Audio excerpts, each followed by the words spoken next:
दर्शकों नमस्कार, जय सिया राम। अपने संस्कार परिचय चैनल पर पुनः आप सभी का हार्दिक स्वागत एवं अभिनंदन करता हूं। तो दर्शकों, हमने पिछले वीडियो में करणों के बारे में वर्णन किया था और करणों के माध्यम से भद्रा का ज्ञान प्राप्त किया था।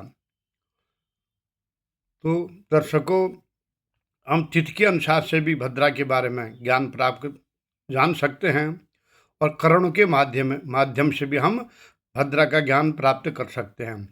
तो आज पुनः भद्रा के बारे में विस्तृत वर्णन करने की कोशिश करते हैं। तो हम चंद्रमा की राशि के अनुसार से भी भद्रा के बारे में जान सकते हैं कि ये भद्रा स्वर्ग की भद्रा है या पाताल की भद्रा है या भूमि के भद्रा है।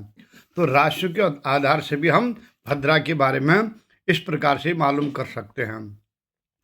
जब चंद्रमा कर्क राशि का या सिंह राशि का या कुंभ राशि का या मीन राशि का हो, तब इसमें जो भद्रा होगी, अर्थात जिस तिथि में जो भद्रा होगी, चंद्रमा इन राशियों में होगा, तब वो भद्रा भूमि भद्रा कहलाई जाती है।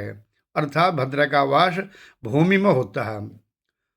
और जब चंद्रमा मेष राशि में, वृषभ राशि में, मिथुन राशि में और वृश्चिक राशि में, जब इन 4 राशियों में चंद्रमा होता है तो स्वर्ग की भद्रा बताई जाती है। अर्थात हमें मालूम पड़ता है कि इन राशि में अगर चंद्रमा है, अगर भद्रा है, तो भद्रा का वास स्वर्गलोक में है। जब चंद्रमा कन्या राशि में, तुला राशि में, धनु राशि में और मकर राशि में हो, तब जो भद्रा होगी उस भद्रा का वास पाताल लोक में होता है। अर्थात स्वर्ग की भद्रा, पाताल की भद्रा और भूमि भद्रा का बारे में हम इन राशियों के माध्यम से भी जान सकते हैं। तो इस प्रकार भद्रा का वर्णन हमारे धर्म ग्रंथों में और या मुहूर्त ग्रंथ में मिलता है। तो अब दर्शकों, कृष्ण पक्ष की जो भद्रा है उसका नाम सर्पणी है और शुक्ल पक्ष की भद्रा का नाम वृश्चिकी है। अर्थात सर्पणी और वृश्चिकी नाम से भी भद्रा को हम जान सकते हैं कि ये शुक्ल पक्ष की है या कृष्ण पक्ष की भद्रा है। तो इस प्रकार से भद्रा के नाम से सर्पणी और वृश्चिकी भद्रा अगर बता दिया तो हमको मालूम पड़ जाएगा कि ये शुक्ल पक्ष की भद्रा है या कृष्ण पक्ष की भद्रा है। और रत्नकोश नामक ग्रंथ में भद्रा के 8 नाम बताए गए हैं।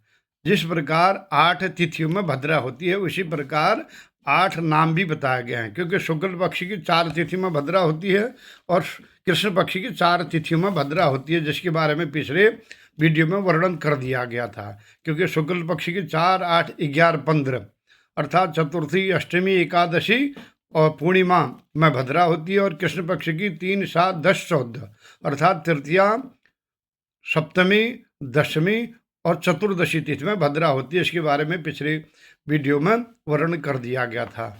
अब इनके जो 8 नाम हैं वो शुक्ल पक्ष और कृष्ण पक्ष में इस प्रकार से हम जान सकते हैं रत्नकोश ग्रंथ के माध्यम से, जिनका नाम इस प्रकार है। हंसनी नाम की भद्रा, और पहली भद्रा का नाम है हंसनी, दूसरी भद्रा का नाम है नंदिनी, तीसरी भद्रा का नाम है त्रिशिरा और चौथी भद्रा का नाम है सुमुखी। अर्थात ये 4 भद्रा जो हो गई ये शुक्ल पक्षी की हो गई। अर्थात शुक्ल पक्ष में जो भद्रा होगी चतुर्थी, अष्टमी, एकादशी और पूर्णिमा, तो इनका नाम इस प्रकार से 4 नाम से हम जान सकते हैं। और कृष्ण पक्ष की जो भद्रा होगी उनके भी 4 नाम हैं।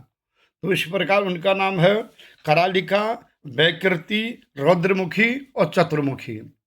इस प्रकार इस नाम से जो भद्रा होंगे तो वो उसका मतलब इस नाम से जो 4 नाम से जो भद्रा होते हैं वो कृष्ण पक्ष की भद्रा, अर्थात तृतीया, सप्तमी, दशमी और चतुर्दशी को जो भद्रा होगी उनका नाम इस प्रकार से होगा। इस प्रकार से हम भद्रा के बारे में ज्ञान प्राप्त कर सकते हैं। अब तो सज्जनों, अब भद्रा का मुख काल और पुच्छ काल बोलते हैं हम, क्यों भद्रा का मुख और पुच्छ का वर्णन आता है। क्या अब सवाल उठता है या चिंतन करने वाली चीज है, क्या भद्रा पशु है क्या जिसका पुच्छ होगा?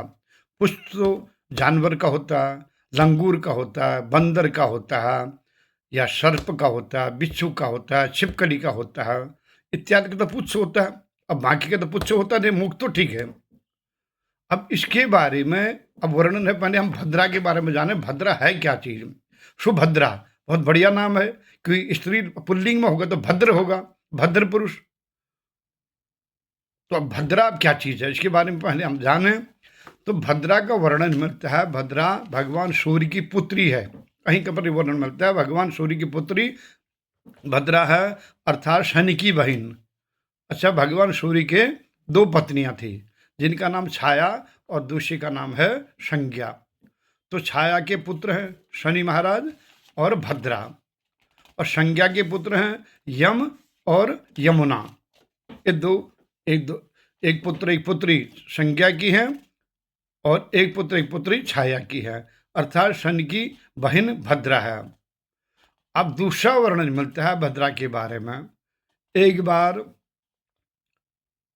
समस्त देवताओं और दैत्यों में परस्पर युद्ध छिड़ गया था, और जिसमें समस्त देवता दैत्यों से हार गए थे। जब हारने के बाद वो भगवान शंकर के पास गए कि, और जब शंकर के पास पहुंचे, भगवान शंकर अपने ध्यान में मग्न थे। जब बहुत समय के बाद उन्होंने अपने आंखें खोली तो उन्होंने देखा कि समस्त देवता उनके सामने खड़े हैं। तो उन्हें सभी देवताओं से पूछा, हे देवगणों, आप किस काम के लिए आज आपका आगमन हुआ है? तब सभी देवताओं ने उनको प्रणाम किया और उनसे सब अपनी व्यथा बताई कि भगवान, सारे समस्त राक्षसों ने हमारा राजपाट छीन लिया है, हमको परास्त करके हमको अपने स्वर्गलोक से निकाल दिया गया है, अतः स्वर्गलोक में दैत्यों का राज हो गया है, अतः पुनः हमें स्वर्ग का राज्य स्थापित करें और हमारी रक्षा करें। तब इस प्रकार का उन्होंने अपना विस्तृत जो वर्णन भगवान शंकर के पास बताया, तो भगवान शंकर बहुत क्रोधित हो गए राक्षसों के ऊपर। उन्हें बोला कि राक्षसों ने स्वर्ग लोक का राज्य स्थापित कर लिया है, तो उनको अब मैं किस प्रकार वध किया जाए।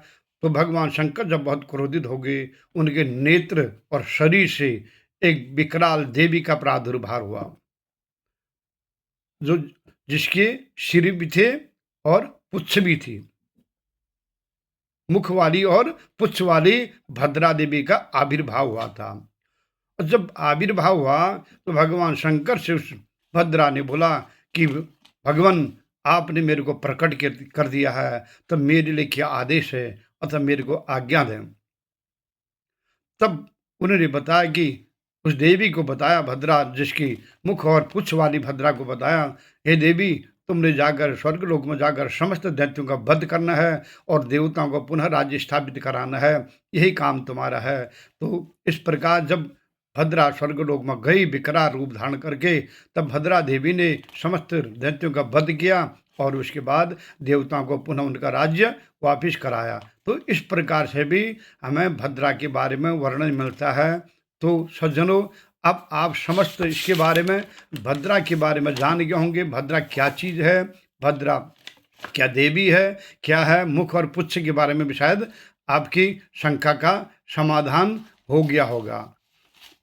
तो आज भद्रा का समस्त संपूर्ण वर्णन पूरा तीन वीडियो में हमने पूरा कर दिया है, तिथि के हिसाब से, करणों के माध्यम से और स्वर्ग और चंद्रमा के माध्यम के बारे में हम भद्रा के बारे में किस प्रकार जान सकते हैं और भद्रा क्या चीज़ है, भद्रा का क्या वर्णन है। तो शायद आप सभी इससे अवगत हो गए होंगे। तो आज का प्रसंग यहीं पर यहाँ पर संपन्न करते हैं। अतः पुनः फिर किसी बारे में, फिर अगले वीडियो में किसी बारे में चर्चा करेंगे। तब तक मुझे आज्ञा दें। अगर यह वीडियो आपको पसंद आ रहा हो तो कृपया लाइक और सब्सक्राइब करें। जय हिंद, जय भारत, हरि ओम तत्सत।